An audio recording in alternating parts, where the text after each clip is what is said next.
सभी press media के भाइयों को और सदस्यों को सबसे पहले अखिल भारतीय क्षत्रिय महासभा की ओर से इस प्रेस वार्ता में हार्दिक स्वागत और अभिनंदन है। अखिल भारतीय क्षत्रिय महासभा 1897 से क्षत्रिय समाज और अन्य समाज के लिए जो क्षत्रिय परंपरा है उसके अनुसार काम करते आ रही है और उसी क्रम में अखिल भारतीय क्षत्रिय महासभा के राष्ट्रीय अध्यक्ष आदरणीय महेंद्र सिंह तंवर जी के नेतृत्व में एक राष्ट्रव्यापी रथ यात्रा 9 अगस्त को जम्मू कश्मीर से आरंभ हुई है और यह देश के विभिन्न प्रांतों का भ्रमण करते हुए दिनांक 13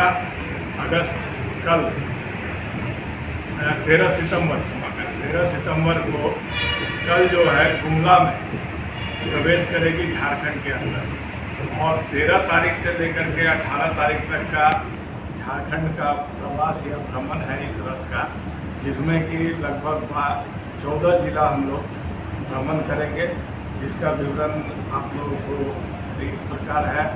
गुमला से निकलने के बाद सिमडेगा, खूंटी, जमशेदपुर का दौरा करने के बाद एक दिन के लिए 15 तारीख को बंगाल में रहेगी ये यात्रा और फिर 16 से गिरिडीह, धनबाद, बोकारो करते हुए 17 तारीख को रांची पहुँचेगी और रांची में विभिन्न स्थलों पर जो महापुरुषों का प्रतिमा है उसमें माल्यार्पण करके और उसके बाद शाम में 6 बजे राजलीला बैंकेट हॉल तिरुदाना इंसलरी एरिया में वहाँ पर समागम होगा, वहाँ पर संबोधन होगा और रात्रि विश्राम होगा। फिर 18 तारीख को सुबह 12 बजे प्रेस क्लब रांची में राष्ट्रीय अध्यक्ष महोदय और राष्ट्रीय कार्यकारिणी के जो भी पदाधिकारी आएंगे उनका एक प्रेस कॉन्फ्रेंस भी होगा। इस रथ यात्रा को निकालने का मुख्य मांग है ये जो अभी तक जातिगत आरक्षण का जो चल रहा है इसे समाप्त करके आरक्षण को आर्थिक आधार पर किया जाए ताकि हर वर्ग के, हर जाति के गरीब को इसका लाभ मिल सके। अभी वर्तमान में ऐसी परिस्थिति हो गई है इवन SC, ST, OBC के भी जो गरीब लोग हैं वो इस आरक्षण से वंचित रह जा रहे हैं, क्योंकि उसमें भी जो समृद्ध लोग हैं वो अपने परिवार और बच्चों को बार बार आरक्षण दिला करके और गरीब को वंचित कर रहे हैं। तो हमारा ये मुख्य मांग है कि अगर गरीब और असहाय का सहायता करने के लिए आरक्षण रखा जाए तो वो आर्थिक आधार पर। दूसरा एक महत्वपूर्ण मांग है SC, ST एट्रोसिटी एक्ट का दुरुपयोग बहुत ज़्यादा हो रहा है। इस पर सुप्रीम कोर्ट ने भी निर्णय दिया था कि इस एक्ट का दुरुपयोग को रोका जाए और इसमें तुरंत गिरफ्तारी नहीं किया जाए, लेकिन सरकार ने अपनी वोट बैंक की राजनीति और अन्य महत्वाकांक्षाओं के कारण इस अध्यादेश ला करके सुप्रीम कोर्ट के आदेश को भी बदल दिया। हमारा मांग है कि इस एक्ट का दुरुपयोग जब सुप्रीम कोर्ट मान रहा है तो ये सच है और इसके दुरुपयोग को बंद किया जाए और इसको बंद करने के लिए जो भी प्रयास हो वो किया जाए और अगर संभव हो तो इस एक्ट को समाप्त कर दिया जाए, क्योंकि SC, ST को छोड़ करके अभी जो हम लोगों ने अपने स्तर का जो सर्वे रिपोर्ट है 70% केवल OBC पर केस है SC, ST का। अगर 100 केस होता है तो 30 केस अन्य जातियों पर है, 70% OBC पर है। तो ये सामाजिक समरसता को भंग करना है। तीसरा हमारा मांग है कि जो इतिहास के साथ छेड़छाड़ हो रहा है, हम लोगों को जो तोड़ फोड़ करके और एक ऐसा इतिहास परोसा गया है, बताया गया है जिसके कारण हमारे देश के ऐसे महापुरुष, चाहे वो नेताजी सुभाष चंद्र बोस हो या इस प्रकार के बहुत सारे ऐसे महापुरुष हैं जिनके इतिहास से आज भारत की लगभग आधी से अधिक आबादी अंतरिक्ष है।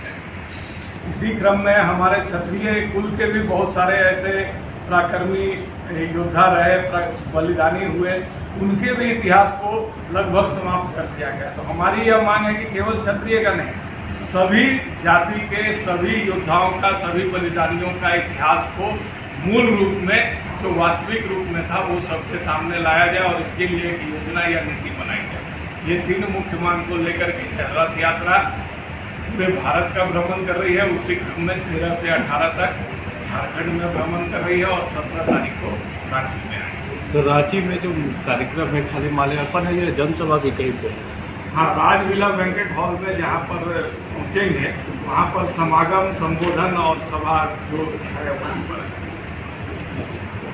और उसमें कौन कौन से अध्यक्ष तो आएंगे ही ना उसमें, और उनके साथ हमारे राष्ट्रीय उपाध्यक्ष हैं सुप्रीम कोर्ट के वरिष्ठ अधिवक्ता डॉक्टर AP सिंह जी, जो कि बहुत चर्चित अधिवक्ता भी हैं, कई महत्वपूर्ण केस में भी उनका इंटरप्रिटेशन रहता है।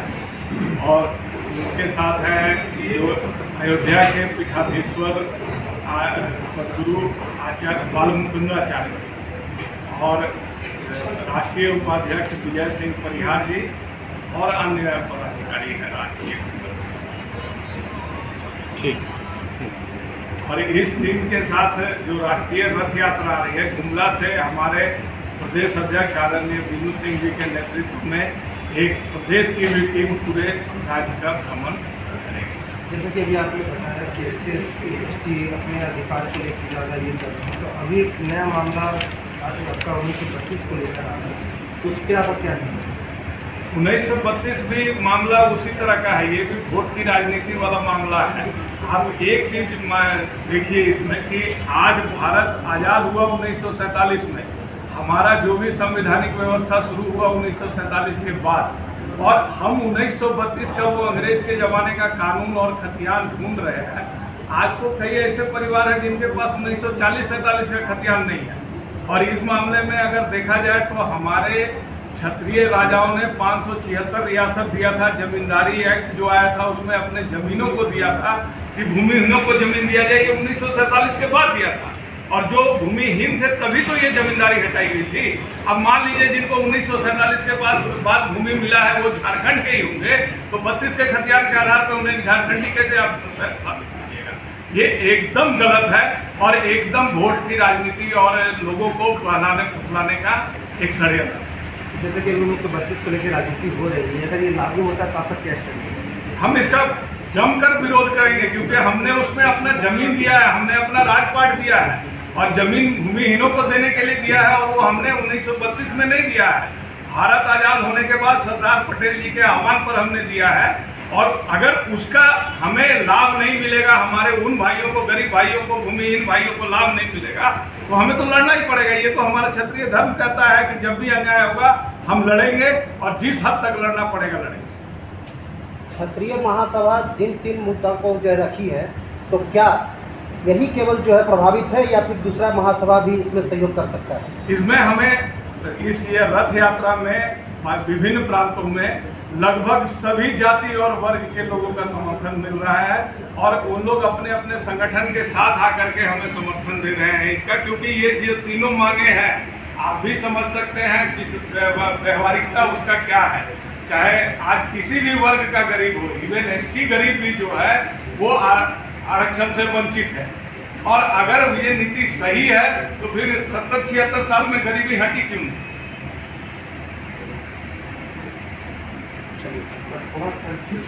आज का जो आप लोगों का उद्देश्य है संक्षिप्त में निवेदन करते हैं, बात बोले कि हमारी जो 3 मांगे हैं इसी उद्देश्य को लेकर आप लोगों का जो है यात्रा निकाली जा रही है।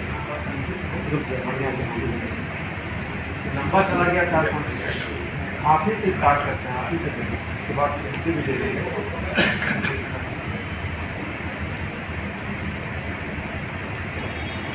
के लिए भी बताइए, तो आप लोगों की जो रथ यात्रा निकाली जा सकती है क्या उद्देश्य? ये राष्ट्रव्यापी रथ यात्रा 9 अगस्त से जम्मू कश्मीर से आरंभ हुआ है और देश के विभिन्न प्रांतों का भ्रमण करने के दरमियान में 13 से 18 सितंबर तक झारखंड में भ्रमण करेगा। और इसका मुख्य मांग है आर्थिक आधार पे आरक्षण को लागू किया जाए, क्योंकि जातिगत आधार पे जो आरक्षण है वो प्रासंगिक नहीं है और किसी भी वर्ग के गरीब को उससे लाभ नहीं हो रहा है। इसलिए आर्थिक आधार पे अगर आरक्षण लागू होगा तो सभी जाति के गरीबों को लाभ मिलेगा।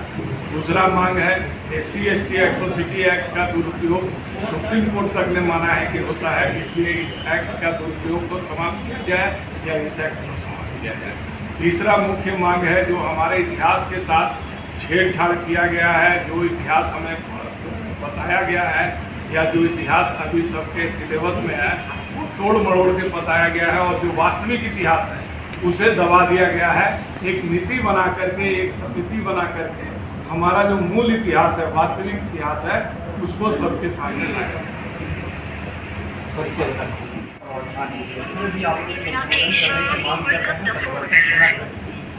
हेलो, हाँ, ऊपरे ऊपरे, हाँ, बात होना ही चाहिए।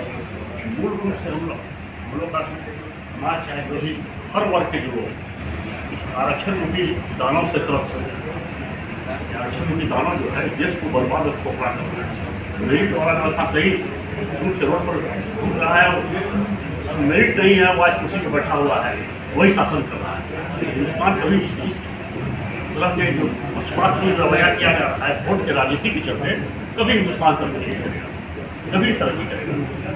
इसीलिए हम लोग का है कि अब वोट की राजनीति जो हिंदुस्तान में जातिवादी वोट की राजनीति में थी, उसको बंद किया जाए और सही रूप से आरक्षण समाप्त किया जाए, एक्ट का दुरुपयोग हो रहा है उसको समाप्त किया जाए, सही रूप से न्याय मिले। हर आदमी एक समान न्याय, हिंदुस्तान में एक देश, एक कानून, एक न्याय होना चाहिए हर के साथ, ना कि इस तरह के वोट की राजनीति के परिवार।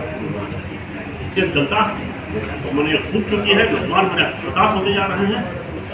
गवर्नमेंट की वोट की राजनीति जो है इसके चलते हम लोग इस मंच के माध्यम से, आज इस प्रेस कॉन्फ्रेंस के माध्यम से हमारे जो राष्ट्रीय अध्यक्ष हैं, रथ यात्रा लेकर पूरे इंडिया भ्रमण कर रहे हैं, इसके माध्यम से हम लोग यही संदेश देना चाहते हैं, आर्थिक आधार पर आरक्षण हिंदुस्तान में लागू किया। झारखंड में कई ऐसे, आपने कहा कि जो ओबीसी समुदाय है सबसे ज़्यादा पीड़ित, झारखंड में कई ऐसे ओबीसी संगठन हैं जो 27% से लेकर 52% आरक्षण की मांग कर रहे हैं। पिछली सरकार से भी किया था, जब रघुवर दास जी की सरकार थी, मौजूदा में गठबंधन की सरकार है, मुद्दा को उठाया था विधानसभा सत्र के दौरान, जिसमें बजट सत्र चल रहा है। तो कई ऐसे जो ओबीसी समुदाय के लोग हैं जो 27% से लेकर 52% आरक्षण की मांग कर रहे हैं। दूसरा, आप लोगों की मांग, ये कहाँ तक तर्क संगत, इसके बारे में हम लोग तो आरक्षण जातिगत आधार पर मांग ही नहीं रखते। जातिगत आधार पर आरक्षण को हम लोग सॉल्व करना चाहते हैं। हम लोग आर्थिक आधार पर आरक्षण के माध्यम से, चाहे ओबीसी हो, चाहे शेड्यूल क्लास को सीट ट्राइब हो, किस कोई वर्ग हो, उसको जातिगत आधार पर हिंदुस्तान में जो वोट राजनीति है उसको बंद करते हुए आर्थिक आधार पर आरक्षण दिया जाए। सांसद का बेटा का आरक्षण मिल जा रहा है, IAS का बेटा का आरक्षण मिल जा रहा है, और गरीब का बेटा जो बकरी चरा रहा है, जो पढ़िए नहीं पाएगा तो क्या आरक्षण का लाभ ले पाएगा? जो बकरी चरा रहा है, पढ़ने का पैसा नहीं है, लेबर पूरी काम कर रहा है उसका फादर, वो क्या आरक्षण का लाभ ले पाएगा? तो आरक्षण आप किसको दे रहे हैं? आप आरक्षण क्रिमी लेयर को दे रहे हैं। रथ यात्रा से संगठित होकर झारखंड के सवर्ण वर्ग नहीं, इस इशू पर देखिए, सवर्ण वर्ग नहीं, इस इशू पर जो बुद्धिजीवी है किसी भी वर्ग से, वो हम लोगों का समर्थन कर रहे हैं।